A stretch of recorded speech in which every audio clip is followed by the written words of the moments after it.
বন্ধুরা, সম্প্রতি ভারত ও পাকিস্তান ভয়াবহ বন্যার কবলে পড়ে। এই বন্যার সৃষ্টি হয় পাহাড়ি ঢলের কারণে। পাহাড়ি ঢলে সৃষ্ট বন্যায় ব্যাপক ক্ষয়ক্ষতি ও প্রাণহানি ঘটে। স্থানীয় বাসিন্দাদের মতে পাহাড়ি ঢলে সৃষ্ট এই বন্যা হঠাৎ করে ঘটেছে। স্থানীয়দের কোনো পূর্বাভাস দেওয়া হয়নি। তারা নিরাপদ স্থানে সরেও যেতে পারেনি।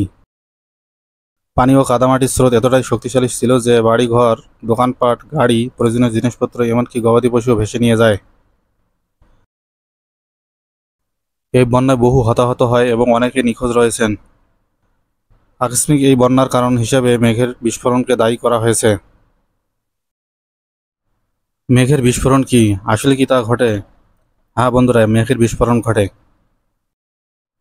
মেঘ বিস্ফোরণ হলো অল্প সময়ের মধ্যে প্রচুর পরিমাণে বৃষ্টিপাত হওয়া। বৃষ্টিপাতের সাথে কখনো কখনো শিলাবৃষ্টি ও বজ্রপাত হতে পারে, যা আকস্মিক বন্যার সৃষ্টি করতে পারে।